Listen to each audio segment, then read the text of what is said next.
நண்பர்கள் அனைவருக்கும் வணக்கம். நிறைய முக்கியமான உலக செய்திகளை வந்துட்டு இந்த ஒரு வீடியோவில் நான் சொல்ல போகிறேன். குறிப்பாக ஆப்கானிஸ்தான் சம்மந்தமாக, நேபாள் சம்மந்தமாக, அப்புறம் மியான்மர் சம்மந்தமாக, இஸ்ரேல் காசா சம்மந்தமாக, சைனா சம்மந்தமாக. ஸோ முக்கியமான நிறைய அப்டேட்ஸ் வந்து ஒரு கலவையாக இந்த வீடியோவில் வந்துட்டு இருக்க போகுதுங்க. ஸோ முழு வீடியோவையும் பாருங்கள் அப்படின்னு சொல்லிட்டு ஸ்டார்டிங்லேயே நான் உங்கள்கிட்ட சொல்லிக்கிறேன். நம்ம வழக்கமாக அந்த பேசக்கூடிய இந்த ஜியோ பாலிட்டிக்ஸ் அந்த அப்டேட்டுக்குள்ளே போகிறதுக்கு முன்னாடி இதெல்லாம் இல்லாமல் வேறு ஒரு டாப்பிக்லேருந்து ஒரு முக்கியமான செய்தியை நான் உங்கள்கிட்ட ஷேர் பண்ணணும்னு நான் நினச்சேன். அது என்ன அப்படின்னு பார்த்துக்கிட்டிங்கன்னா, ஸ்லைடர் டர்ட்டில் அப்படின்ற ஒரு ஆமை வகைங்க. அழகாக இருக்கும், ரொம்ப குட்டியாக இருக்கும், ரொம்ப க்யூட்டாக இருக்கும். நிறையா வீட்டில் வந்துட்டு இதை பெட்டாக கூட வந்துட்டு வச்சு வளர்த்து வந்துட்டு இருக்கிறாங்க இந்தியாவிலேயே. ஸோ இந்த ஸ்லைடர் டர்ட்டில் பார்த்துக்கிட்டிங்கன்னா நம்மளுடைய வடகிழக்கு மாநிலங்களில், நார்த் ஈஸ்டர்ன் ஸ்டேட்ஸில் இருக்கக்கூடிய காடுகளில் இதனுடைய எண்ணிக்கை அப்படின்றது ரொம்ப அதிகமாகி வந்துட்டு இருக்குங்க. அது நல்ல விஷயம் தானே அப்படின்னு சொல்லிட்டு ஒரு சிலர் இப்போ யாராவது வந்துட்டு யோசிக்கலாம். அது முழுக்க நல்ல விஷயமே வந்துட்டு கிடையாதுங்க. இந்த ஸ்லைடர் டர்ட்டில் அப்படின்றது அமெரிக்காவை சேர்ந்த ஒரு ஆமை வகை அப்படின்னே வந்துட்டு சொல்லலாம். ஸோ நம்ம வடகிழக்கு மாநிலங்களில் நிறையா டர்ட்டில் ஸ்பீசிஸ், டாட்டாய் ஸ்பீசிஸ் வந்துட்டு இருக்கு.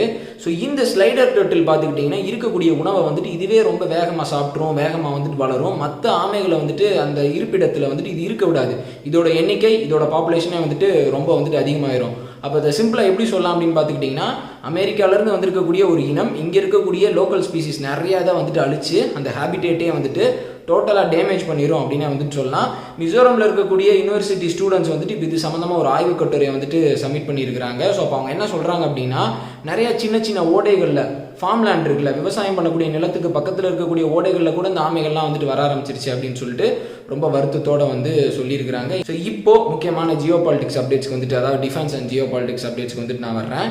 முதல் முக்கியமான செய்தி என்ன அப்படின்னு பார்த்துக்கிட்டிங்கன்னா, பாகிஸ்தான் வந்து இந்த எல்ஓசியில் வந்து இந்த சீஸ்ஃபயர் அக்ரிமெண்ட்டை வந்து திருப்பி ரினியூ பண்ணியிருக்கிறாங்க. இப்போ பிரச்சனை எதுவும் இல்லை அப்படின்ற மாதிரி வந்துட்டு போயிட்டு இருக்கு. ஆனால் தொடர்ச்சியாக பாகிஸ்தான் ரேஞ்சர்ஸ் வந்து ஜம்மு ரீஜனில் இருக்கக்கூடிய இன்டர்நேஷனல் பவுண்டரி வழியாக ட்ரோனின் மூலியமாக ஆர்ம்ஸை வந்துட்டு இந்தியன் சைடு பக்கம் வந்துட்டு போட்டு போகிறதுக்கு முயற்சி பண்ணிட்டு இருக்காங்க. நிறைய அட்டம்ஸ் வந்து ட்ரை பண்ணி வந்துட்டு இருக்காங்க. ஸோ எதற்குனா, தீவிரவாதிகளுக்கு வந்துட்டு வெப்பன்ஸ் தட்டுப்பாடு அப்படின்றது, பெரிய லெவலில் ஆயுத தட்டுப்பாடு அப்படின்றது ஏற்பட்டிருக்கு. நம்மளுடைய ஃபோர்ஸஸ் வேற வந்துட்டு தேடி எல்லாரையும் கொண்டுட்டு இருக்காங்க. நிறைய ஆர்ம்ஸ் வந்துட்டு ரெக்கவர் பண்ணிட்டு இருக்காங்க. ஸோ அப்படி இருக்கப்போ இப்போ என்ன நடந்திருக்கு அப்படின்னு பார்த்துக்கிட்டிங்கன்னா, இந்த வெள்ளிக்கிழமை ஒரு ஆர்ம்டு ட்ரோன் வந்து நம்மளோட பவுண்டரியை தாண்டி, அதாவது நம்ம சைடு உள்ளே வந்து கிட்டத்தட்ட ஒரு 250 மீட்டர் தூரம் பார்டர்லேருந்து நம்ம சைடு உள்ளே வந்து பெரிய அளவுக்கு வெப்பன்ஸை வந்துட்டு போட்டு போயிருக்குங்க. அதை ஸ்பெசிஃபிக் இன்டெலிஜென்ஸ் இன்புட் வந்துட்டு நம்மளுடைய பிஎஸ்எஃப் சோல்ஜர்ஸ்க்கு வந்துட்டு வந்திருக்கு. ஸோ அவங்க அந்த சம்பா செக்டரில் அந்த பகுதியில் போயிட்டு சர்ச் பண்ணி பார்க்குறப்போ வந்து ஒரு AK-47 ரைஃபிள், ஒரு பிஸ்டல், அப்புறம் இன்னும் ஒரு சில ஆயுதங்களை வந்துட்டு அவங்க ரெக்கவர் பண்ணியிருக்கிறாங்க. ஸோ இதே இடத்துல தான் போன வருஷம் நவம்பர் மாதம் நம்மளுடைய செக்யூரிட்டி ஃபோர்ஸஸ் வந்து மிகப்பெரிய ஒரு அண்டர் கிரவுண்ட் டனலை வந்துட்டு டிஸ்கவர் பண்ணாங்க. மே 5ஆம் தேதி இதே செக்டரில், இதே பகுதியில் தான் வந்துட்டு ஒரு பாகிஸ்தான் இன்ட்ரூடரை உள்ள ஊடுருவ முயன்ற ஒருத்தனை வந்துட்டு நம்மளுடைய ஃபோர்ஸஸ் வந்து சுட்டு கொண்டாங்க. இப்படி தொடர்ச்சியாக பாகிஸ்தானினுடைய அந்த பார்டர் செக்யூரிட்டி ஃபோர்ஸஸ், அங்கே இருக்கக்கூடிய பாகிஸ்தான் ரேஞ்சர்ஸ், அவங்க வந்து தீவிரவாதத்தை ஊக்குவிக்கும் விதத்தில், தொல்லைகள் கொடுக்கும் விதத்தில் இந்தியாவுக்கு எதிராக செயல்பட்டு வந்துட்டு இருக்கிறாங்க. அப்போ பாகிஸ்தான்ற ஒரு நாடு வந்து அந்த கண்ட்ரியில் இருக்கக்கூடிய முக்கியமான கவர்மெண்ட் ஹேண்டில் பண்ணுற அந்த இன்ஸ்டியூட்ஸை வச்சே இந்தியாவுக்கு அகேன்ஸ்டாக செயல்பட்டு வர்றாங்க. ஸோ அப்போ பாகிஸ்தான் எந்த அளவுக்கு இந்தியாவுக்கு எதிராக செயல்படுறாங்க அப்படின்றத நீங்கள் இமேஜின் பண்ணி பாருங்கள். சைனாவை பற்றி வந்துட்டு எப்படி பேசாமல் இருக்கிறது? ஒரு வீடியோவில் கூட அவங்கள பற்றின செய்தியை வந்துட்டு புறக்கணிக்கவே முடியல. அப்படி முக்கியமாக நியூஸில் வந்துக்கிட்டே இருக்காங்க. அதுவும் இந்தியாவுக்கு எதிராக செயல்படக்கூடிய அந்த மாதிரியான செய்திகள்லாம் வந்துட்டு ரிப்பீட்டடாக வந்துட்டு இருக்குங்க. இப்போ இந்தியாவோட கன்சல் ஜெனரல், ஹாங்காங்கில் இருக்கக்கூடிய கன்சல் ஜெனரல் வந்துட்டு என்ன சொல்லியிருக்கிறாரு அப்படின்னு பார்த்துக்கிட்டிங்கன்னா, சைனா வந்து இந்த கோவிட் சுச்சுவேஷனை பயன்படுத்திக்கிட்டு இந்தியாவிலேருந்து நிறையா பேர் சைனாவிலேருந்து மெடிக்கல் எக்யூப்மெண்ட்ஸ், ஆக்சிஜன் கான்சென்ட்ரேட்டர்ஸ், இந்த மாதிரி நிறையா விஷயத்தை வந்துட்டு ஆர்டர் பண்ணியிருக்கிறாங்க. ஸோ இந்த சுச்சுவேஷனை பயன்படுத்திக்கிட்டு விலையை வந்துட்டு அவங்க இன்க்ரீஸ் பண்ணியிருக்கிறாங்க. ப்ரைஸஸை வந்து ஸ்டேபிளாக வந்துட்டு அவங்க வச்சிருக்கல அப்படின்னு சொல்லிட்டு வந்துட்டு அவர் குற்றம் சாட்டி இருக்கிறாருங்க. அவர் இன்னொரு விஷயம் என்ன சொல்கிறாரு அப்படின்னு பார்த்துக்கிட்டிங்கன்னா, பெரிய லெவலில் ஆர்டர் பண்ணியிருக்கிறோம், இருந்தாலும் அந்த கார்கோ ஷிப்மெண்ட்ஸை, கார்கோ ஃப்ளைட்டின் மூலியமாக வந்து அனுப்பிச்சி வைக்கிறதுல சைனா வந்து நிறையா தடைகளை வந்து விதிச்சு வந்துக்கிட்டு இருக்கிறாங்க.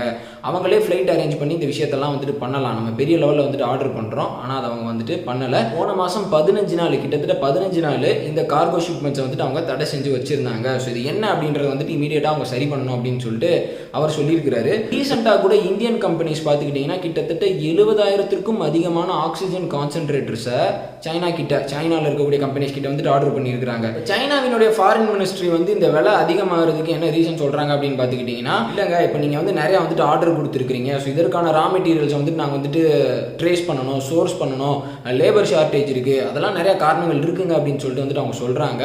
ஆனால் சைனா என்ன காரணம் சொன்னாலும் அவங்களுடைய உண்மையான இன்டென்ஷன் என்ன அப்படின்றது வந்துட்டு நம்மளுக்கு தெரியும். இந்த நேரத்தில் நம்ம ஒரு விஷயத்தை வந்துட்டு புரிஞ்சுக்கணும். என்ன அப்படின்னு பார்த்துக்கிட்டிங்கன்னா, நம்ம நிறைய முக்கியமான விஷயங்கள், நிறைய முக்கியமான, அதாவது ஒரு மெடிக்கல் எக்யூப்மெண்ட்னா அதில் இருக்கக்கூடிய வால்வில் இருக்கக்கூடிய நட்டு அந்த ஸ்டீலால் செய்யப்பட்டது, இந்த மாதிரி ஏகப்பட்ட சின்ன சின்ன ஸ்பேர் பார்ட்ஸுக்கு கூட நம்ம சைனாலேருந்து இம்போர்ட் பண்ணுறதை வந்துட்டு நம்ம நம்பி இருக்கிறோம். ஸோ அதுலேருந்து நம்ம முதல் மீண்டு வரணும் அப்படின்றத இந்த கோவிட் சுச்சுவேஷனில் நம்ம வந்துட்டு உணர்ந்துடணும். ஆல்ரெடி நம்மளுடைய கவர்மெண்ட் நிறையா முயற்சிகள் எடுத்து வர்றாங்க. ஆனால் அது இன்னும் பத்தாது. ரிசல்ட் அப்படின்றது பெரிய லெவலில் தேவைங்க. இன்னொரு பக்கம் இப்படியெல்லாம் ட்ரேடில் வந்துட்டு நம்மளுக்கு பிரச்சனை கொடுத்துக்கிட்டு இருக்கிற சைனா, இன்னொரு பக்கம் பார்டரில் பார்த்துக்கிட்டிங்கன்னா, இப்போ ரீசெண்டாக இந்தியா டுடேக்கு வந்திருக்கக்கூடிய சேட்டிலைட் இமேஜஸின் படி இன்னமும் அதே இடத்துல தான் வந்துட்டு இருக்கிறாங்க. அதை வந்துட்டு கன்ஃபார்மாக வந்துட்டு சொல்லலாம். அதாவது கோப்பல்லா ஸ்பேஸ் ஃபார்ம் அப்படின்ற அந்த கம்பெனிகிட்ட இருந்து இந்தியா டுடே வந்து இந்த சேட்டிலைட் இமேஜஸ் வந்துட்டு வாங்கியிருக்கிறாங்க. அதில் என்ன தெரிய வந்திருக்கு அப்படின்னு பார்த்துக்கிட்டிங்கன்னா, இந்த கோக்ரா அப்புறம் ஹாட் ஸ்ப்ரிங்ஸ் இந்த 2 இடத்துலையுமே சைனீஸோட ஃபார்வர்ட் போஸ்ட்டில் இருக்கக்கூடிய ட்ரூப்ஸ் வந்து பார்த்துக்கிட்டிங்கன்னா அதே லெவல்லே தான் வந்துட்டு அவங்க இருக்கிறாங்க. பெரிய லெவலில் சேஞ்சஸ் அப்படின்றது இல்லை. சேஞ்சஸ் இருந்தாலும் அது மைனர் சேஞ்சஸ்ன்னு வேணால் வந்துட்டு நம்ம சொல்லலாம். அது மட்டும் இல்லாமல் டெப்த் ஏரியாஸில் இன்னும் பெரிய லெவலில் படைகளை வந்துட்டு சைனா டெவலப் பண்ணி தான் வந்துட்டு இருக்கிறாங்க.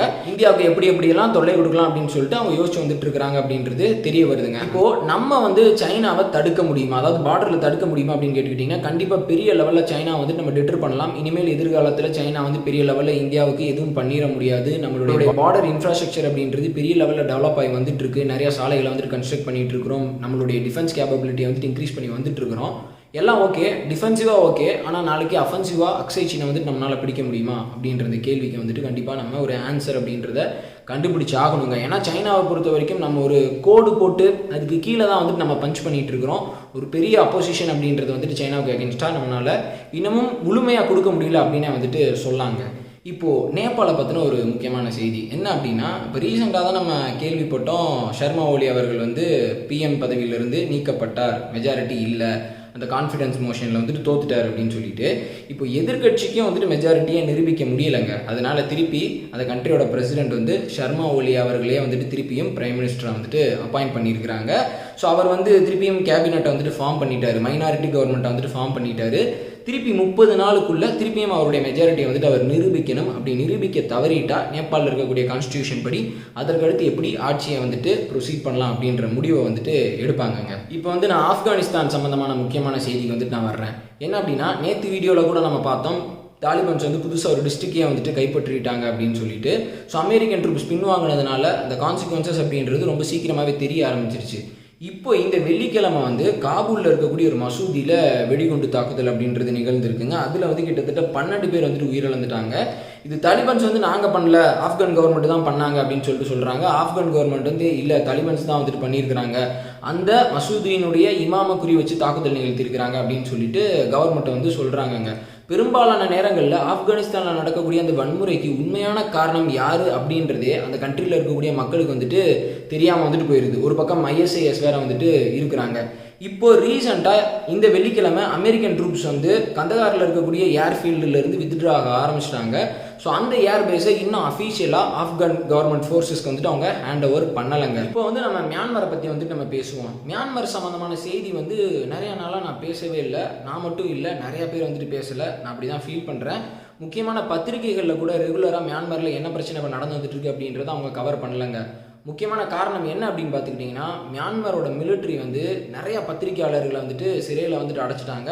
அங்கேருந்து வெளியே எந்த செய்தியும் வராத வண்ணம் நிறைய இண்டிபெண்டன்ட் ஜேர்னலிஸ்ட் இருப்பாங்கள்ல, அப்போ கூட வந்துட்டு அவங்களுடைய உயிரை துச்சமென கருதி போயிட்டு களத்தில் நின்று ரிப்போர்ட் பண்ணிகிட்டு இருப்பாங்க. ஸோ அவங்களையும் வந்துட்டு அரெஸ்ட் பண்ணுறாங்க. இப்போ ரீசெண்டாக ஒரு ஜப்பானை சேர்ந்த ஒரு பத்திரிகையாளரை வந்துட்டு மியான்மர் மிலிட்ரி வந்துட்டு அரெஸ்ட் பண்ணிட்டாங்க. அதுக்கப்புறம் ஜப்பானோட உறவு வந்துட்டு பாதிக்கப்படக்கூடாது அப்படின்னு சொல்லி இப்போ திருப்பி வந்துட்டு அவரை டீபோர்ட் பண்ணிட்டாங்க. ஜப்பானுக்கே வந்துட்டு ஃப்ளைட்டில் வந்துட்டு அனுப்பிச்சி வச்சிட்டாங்க. இன்னொரு பக்கம் தாய்லாந்துக்கு தப்பிச்சு போன 3 ஜேர்னலிஸ்ட்டை வந்துட்டு திருப்பியும் எங்கள்கிட்ட கொடுங்க அப்படின்னு சொல்லிட்டு மியான்மர் ஆர்மியை வந்துட்டு கேட்டு வந்துட்டு இருக்கிறாங்க. தாய்லாந்து கவர்மெண்ட்டும் நாங்கள் கொடுக்குறோம் அப்படின்னு சொல்லிட்டாங்க. இதனால தாய்லாண்டில் இருக்கக்கூடிய பத்திரிகையாளர்கள் வந்துட்டு போராட்டம் நடத்தி வந்துட்டு இருக்காங்க. சரி, இப்படியெல்லாம் விஷயங்கள் போயிட்டு இருக்கு. இருந்தாலும் பெரிய பெரிய பத்திரிகையோட முக்கியமான ஆட்கள், உளவாளிகள் மாதிரி வந்துட்டு மியான்மருக்குள்ளே இருப்பாங்கல்ல, ஸோ அவங்க மூலியமாக செய்தி அப்படின்றது வெளியே வரும்ல.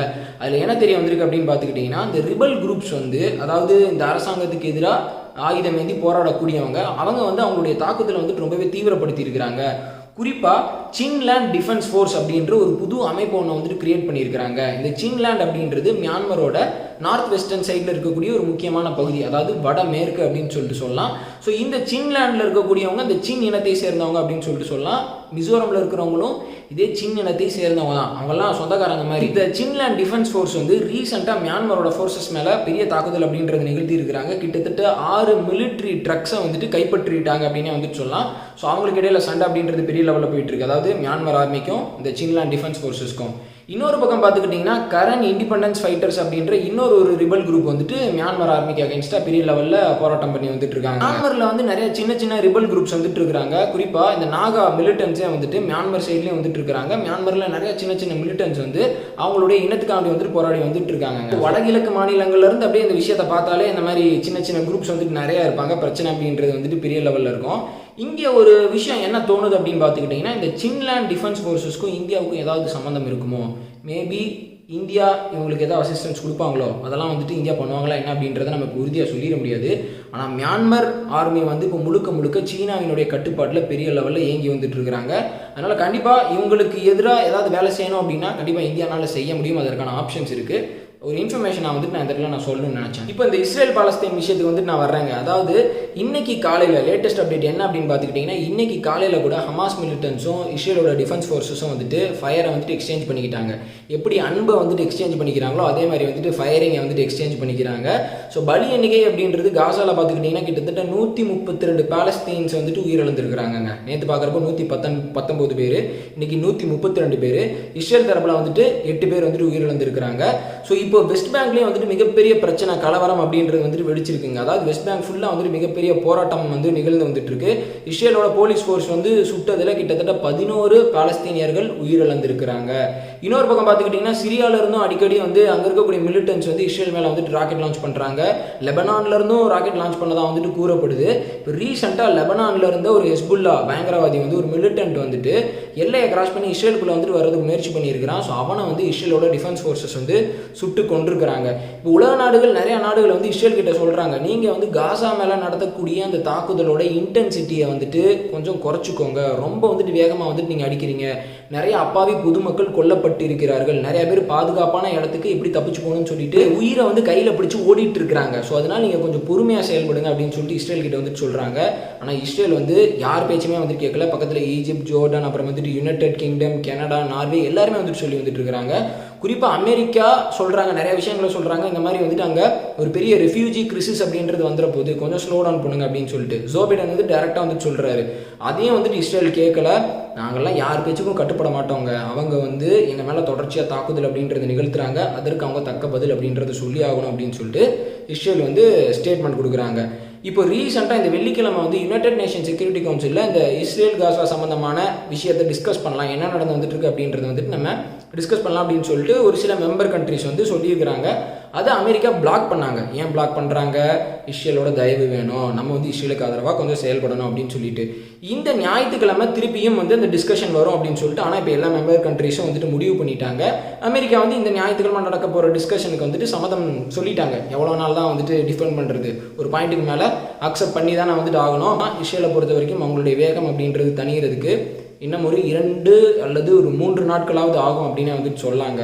ஸோ உலகம் ஃபுல்லாக பிரச்சனை. இப்போ நம்ம வீடியோவில் வந்துட்டு நம்ம பார்க்குறோம்ல, ஆப்கானிஸ்தானில் பிரச்சனை, மியான்மரில் பிரச்சனை, அப்புறம் வந்துட்டு காசாவில் பிரச்சனை, இந்த மாதிரி ஏகப்பட்ட இடத்துல. ரஷ்யாவில் கூட இப்போ ரீசெண்டாக ஒரு ஷூட் அவுட் அப்படின்றது நடந்தது. அமெரிக்காவில் கூட வந்துட்டு இந்த கன் கல்ச்சர் அப்படின்றது ரொம்ப பெரிய லெவலில் இருக்குது. ஆப்பிரிக்கன் கண்ட்ரீஸில் நிறையா நாடுகளில் வன்முறை அப்படின்றது கொஞ்சம் அதிகமாக தான். இந்த பிரச்சனை அப்படின்றது, இந்த அமைதி சீர்குலைகிறது சுற்றி இருக்கக்கூடிய மற்ற நாடுகளை வந்துட்டு பெரிய லெவலில் பாதிக்கும். நம்ம என்ன யோசிப்போம் அப்படின்னா, அங்கே சண்டை நடந்துகிட்டு இருக்கு, நான் அவனுக்கு சப்போர்ட் பண்ணுறதா இவனுக்கு சப்போர்ட் பண்ணுறதா அப்படின்னு சொல்லிட்டு நம்ம மைண்டும் அந்த மாதிரி வந்துட்டு போக ஆரம்பிச்சிடும். அதனால இது வந்து உடனடியாக நின்றாக வேண்டும். ஸோ எல்லாரும் வந்துட்டு வேண்டிக்குவோம், கடவுள்கிட்ட நிற்கணும் அப்படின்னு சொல்லிட்டு. பேச வேண்டிய நிறைய முக்கியமான செய்திகள் வந்துட்டு இருக்குங்க. குறிப்பாக சைனாவோட பாப்புலேஷன் வந்துட்டு பெரிய லெவலில் குறைஞ்சிருக்கிறதா ரீசெண்டாக வந்திருக்கக்கூடிய அந்த கண்ட்ரியோட சென்சஸ் ரிப்போர்ட்டில் வந்துட்டு சொல்லியிருக்கிறாங்க. இந்தியா வந்து 2025 சைனாவை விட அதிக ஜனத்தொகை இருக்கக்கூடிய நாடாக வந்துட்டு வரும். இந்தியா வந்து சைனாவை பாப்புலேஷனில் பீட் பண்ணும் அப்படின்றதையும் சொல்லியிருக்கிறாங்க. ஸோ அது சம்மந்தமாக முடிஞ்சால் நான் ஒரு வீடியோ பேசுகிறதுக்கு வந்துட்டு நான் ட்ரை பண்ணுறேன். அது வரைக்கும் சேனலோட இணைஞ்சிருங்க. நிறையா முக்கியமான விஷயங்கள் பேசப்பட வேண்டியது இருக்குது. உங்களுடைய உடம்பை பார்த்துக்கோங்க, ஹெல்த்தியாக வந்துட்டுருங்க. சேனலை சப்ஸ்கிரைப் பண்ணாதவங்க மறக்காமல் சப்ஸ்கிரைப் பண்ணிக்கோங்க, பெல் ஐக்கானையும் வந்துட்டு கிளிக் பண்ணிக்கோங்க. ஸோ இந்த வீடியோவோட ஸ்டார்டிங்லேருந்து முடிகிற வரைக்கும் நிறைய முக்கியமான செய்திகளை வந்துட்டு நம்ம பார்த்துருக்குறோம். ஸோ அந்த விஷயத்த உங்களுடைய நண்பர்களுக்கு வந்துட்டு சொல்லுங்கள். இந்த வீடியோ வந்துட்டு மறக்காமல் ஷேர் பண்ணுங்கள். வீடியோ பார்த்தமைக்கு ரொம்ப நன்றி. ஜெய்ஹிந்த்.